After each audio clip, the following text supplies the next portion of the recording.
Hey guys, Alex from 7th Hour Films back again with Jujutsu Kaisen. Last time around, we finished off Season 1 with Accomplices, where basically Kugisaki and Itadori were handling the dudes, whatever they were. I don't fully know. They explained it, but it was whatever. Anyway, they handled the dudes. Kugisaki really put in most of the work. Itadori was really just there to punch stuff. And yeah, it was all nice. It was all good. And they ended with the gang, as well as Maki and Panda, being promoted to first grade sorcerers, which is pretty great. However, I don't think any of that matters right now, because today we're watching Jujutsu Kaisen 0, the movie. And from what I have heard, it is a prequel, but not exactly in a sense of, oh, they made this after they started Jujutsu Kaisen, but it's set before. No, this is, they made the movie, but this is the original part of the story. I don't fully understand how it works, but I guess from what I can tell, it's kind of like Codename Sailor V is to Sailor Moon. Like, they made Codename Sailor V, and then the author made the Sailor Moon manga, and that took off, and that was the thing. So it would be like if they went back and did a Codename Sailor V anime after they did the Sailor Moon anime. That's what I'm hearing that this is that this is before. I'm pretty sure it's before the first episode, before season 1, and that's really interesting. I'm starting to enjoy canon anime movies. They don't happen a lot.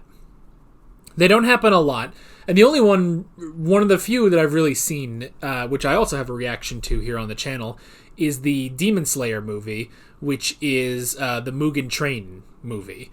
And I really enjoyed that. I liked that idea of making it into a movie. And now they did adapt it into proper episodes, which I don't think they did with this. I think they just kept it to the movie.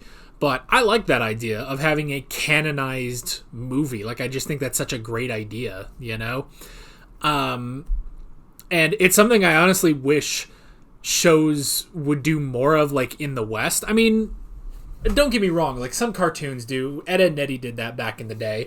And I know, there's the Steven Universe movie, which also I have a reaction to here on the channel if you want to check that out. Just the movie and the following series, Steven Universe Future. But still, like, I wish shows did more of that. Like, I just think that's such a fun idea, But, I don't know. Maybe there's more risk, in case... Because, there's, 20 million shows, every week in America. Whereas, in Japan, it's like, well... Yeah, a Demon Slayer movie is going to be big because everyone is watching Demon Slayer from what I heard. And I think the Jujutsu Kaisen movie did pretty well too. So, I don't know. This is all just a big preamble to say we're watching a movie today. So, strap on, get some popcorn, get a soda. I have neither of those. I just ate my lunch and finished my soda. I do have water, though. So get some water if you need. Like always, the reaction is down in the description and in the pinned comment for your viewing pleasure, and that will be very much a long reaction. But yeah, it'll probably be, who knows, probably 40 minutes long. But it'll pretty much function like any other reaction we've done to Jujutsu Kaisen. That's where the edited highlight is. There's also the full length if you want to go watch that over on my Patreon page under the $5 full length tier.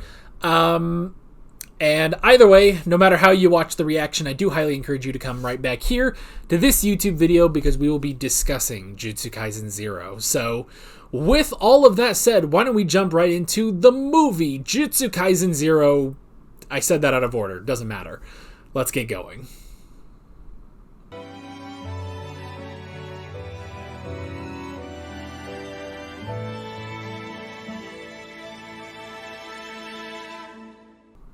This is such a weird movie. It's already a weird concept of, hey, let's take this really popular anime and let's tell a story. Let's make a movie over this really, really popular anime, except not feature the main characters from the anime, namely Itadori, Kugisaki, and Fushiguro. That's a weird choice. That's a really weird choice. Mahito. That's his name. I legitimately forgot Mahito's name during that movie. And I just like couldn't remember it. And I was like, oh yeah, now I remember. It's Mahito. Okay. I just wanted to put that out there. I finally remembered. I don't know. I don't know how to talk about this movie. This is such a strange movie. Like, okay. I can see how this was written first. Where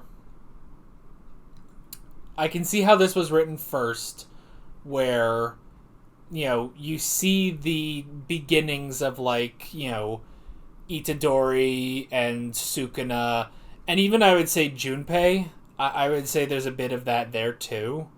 I'm kind of half and half now on, like, I'm gonna say I'm kind of half and half on Itadori versus Yuta, because on the one hand, I think I like Yuta's vibe and his interactions with the gang more than Itadori. Like, maybe that's just because we haven't had enough with Itadori, but, like, I mean, okay, I love Itadori with Kugisaki and Fushiguro, so I guess there's that. But I really like Yuta with Maki and Inumaki and Panda. But I will say, and this isn't exactly... Hear me out. I don't want to say that Yuta's like a Gary Stu, because he's not. But at the same time, it's like, I feel like he became really good really fast. And that might just be because of the movie. Because they say he's been at this for a while. Like, it's less than a year, but he's been at this probably longer than Itadori has at this point in the show, So there's that, but like, him being the most uber powerful at the end and being able to use, like, Inumaki's cursed speech and using... just being able to heal. He just figured that out. I don't know. It's also weird that in the continuity of Jujutsu Kaisen, by the end of season 1, they still have not explained Geto at all. Like, they just say, oh, he's a cursed spirit user. He's a cursed jutsu sorcerer, basically. But they didn't really explain much of who he is, And it's weird to lay out this information in the movie where none of the characters who require this information are there. Like Itadori, the main target of Geto and Mahito because of Sukuna. I understand now why they're really gonna try to get Sukuna, because Sukuna is honestly, which is a weird thing to think about, but basically on the same level importance as Rika.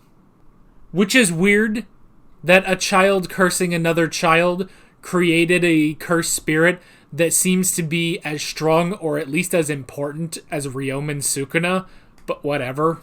But then again, like, I can't really criticize that much because, like, okay, I assume this is slightly different from how it was originally written, because the writers of the movie, the ones at MAPPA who adapted this into a screenplay, have the benefit of season 1, And honestly, they probably have, the benefit of reading chapters that go past where they stopped in season 1. And so they can, make some minute adjustments so that things make a little bit more sense. But I don't know. I don't know. It's just such a strange thing. And especially where it's like, this is like the first big outing of Gato in a prequel, where we have barely gotten any understanding about him within season 1, But here he is. And I mean, they mentioned before, I guess they did mention before that he was involved in the night of 1,000 Tears or whatever the hell it was called. The Christmas Eve spirit attack, basically. Because they've also referenced before that Toto was there, and he's the one who took out the most cursed spirits, including special grade curses. So it's cool to see that, but I don't know. It also does feel like it definitely feels like I just watched an entire season of anime. Like, see, the same could also be said of the Demon Slayer movie, Mugen Train, because technically that was, this isn't like, it's not like when you watch a Dragon Ball Z movie or a My Hero Academia movie where it's like, these aren't based on chapters, they're brand new stories, This movie and the Demon Slayer movie are based on specific chapters, and I feel like this movie in particular, I could tell that way more, Like, now, I think once you get to the fight, which, to be fair, because I had to pause just over the halfway mark because I had to pee, so, but even still, like, once, like, kind of the back half, I stopped thinking about that.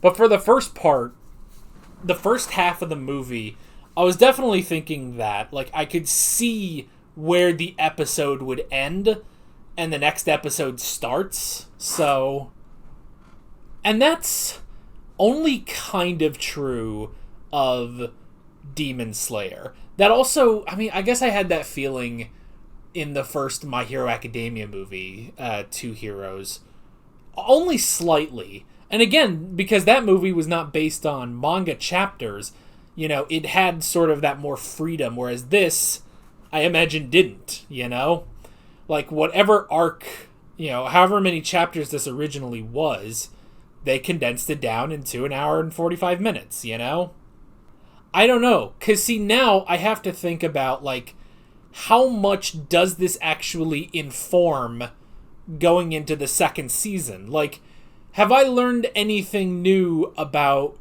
Gojo, or Maki, or Panda, or Inumaki?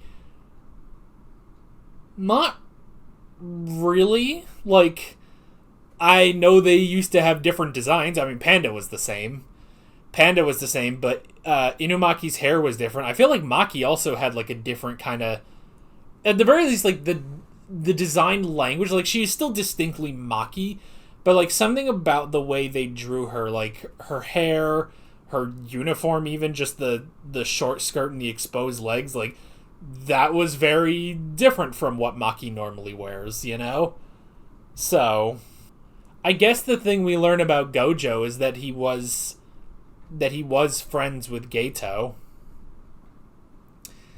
Okay, now that we know things about Gato, we know his whole deal. That, he believes in survival of the fittest. He doesn't believe that the weak should survive and all that stuff. Does that change my perception of him? Because I didn't like him in Season 1. I didn't like pretty much any of the villains in Season 1. I mainly, like... Okay, I did like Hanami. I thought Hanami was really good in Season 1. But Gato, Mahito, Jogo, I thought they were all terrible. They're so annoying.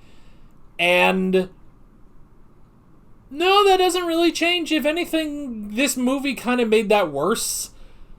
Because it's like, oh, now I know what what his whole deal is, and it made him even more annoyed. Like, before, he was just, Mr. Smug. Like, oh, we will play our cards right, and we will defeat Satoru Gojo. He was always like that. And in this movie, there's more of that, but now I know why he's so smug. Which, I mean, okay, the ending with him, it does kind of make me question this show's, continuity, or this movie's continuity, how canon it is. I assume it is canon, though. I assume it is canon, but I don't know, was it ever really shown? No, because he had both of his arms.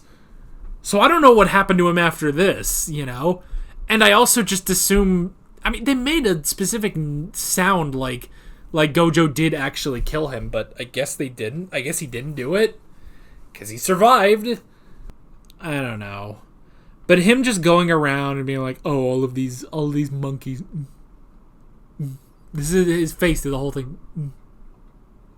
It's just calling them all these monkeys and all of it. They're terrible and get rid of them. They're so stupid and Maki is a monkey. And it's just like, bitch, shut the fuck up. And I will say, and this is now one of my least favorite tropes in all of media. I hate the trope of we're having a fight, but while we're fighting, we're discussing philosophy. I don't care. I don't care, and I'm so sick of it now. And Jujutsu Kaisen did this too, Jujutsu Kaisen, just when we have to bust out the philosophy book, like I like zone out, like my mind just kind of, like my eyes glaze over and my mind goes blank because like I don't care. I don't care. You're a douchebag. You're a douchebag who's trying to hurt people. That's enough philosophy for me, I don't know. Like, I feel like that's slightly Fushiguro's approach too, and Itadori to an extent.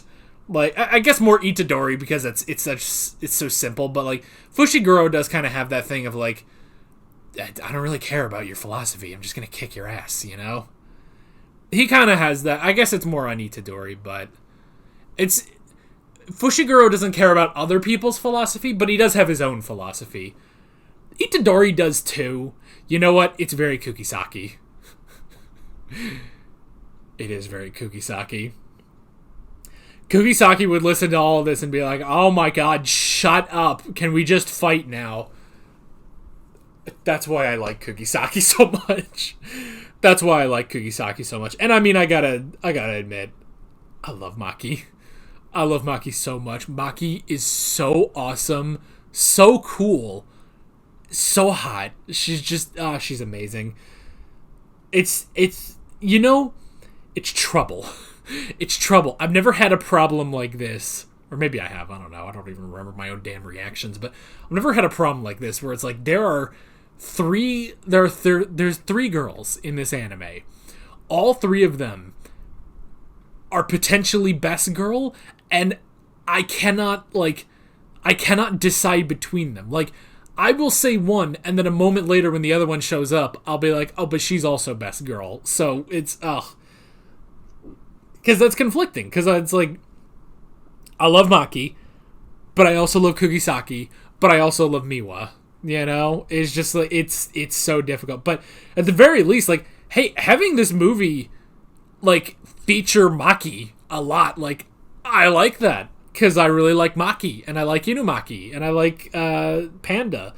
Like, that was really cool. So yeah. I don't know, man. This is such a weird movie. Because, like, just because of its placement, like, how, like, because I also have to sit here and think, like, okay, so how much of this do I take into the next season, I mean, it's obviously canon, but it's like, but at the same time, it's a thing of like, this has not, none of what has happened in this movie has honestly informed season 1. I can see it informing season 2 if we get more of the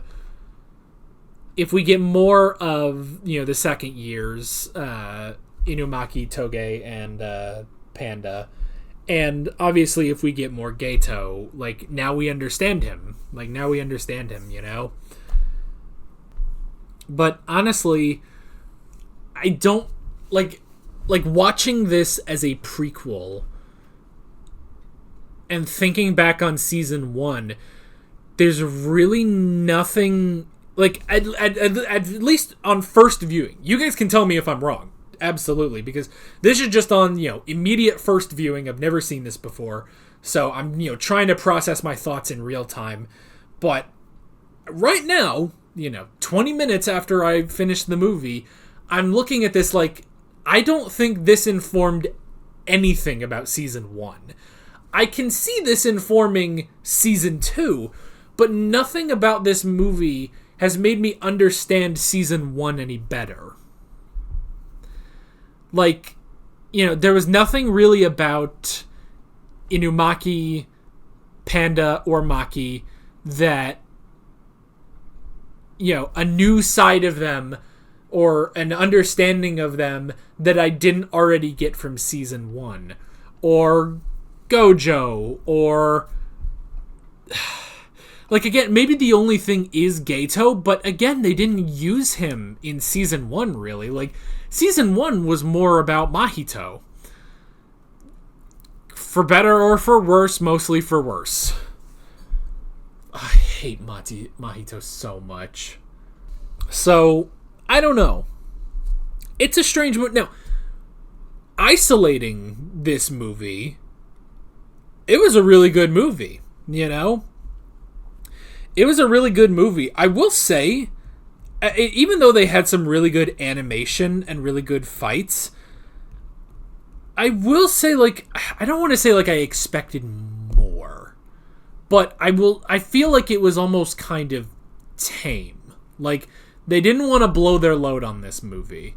And I can understand that, because from what I hear, they blow their load in a good way on season 2. Like, from what I hear, season 2 is the big event, basically, And again, I find that interesting that the movie is not the big event. Now, granted, I guess that also happened in Demon Slayer, where the movie was such a big event, and then right after that was the Entertainment District arc, and that was honestly, like, the fight in the Entertainment District arc is in many ways better than the fight at the end of the Mugen Train movie, So, it's incredible.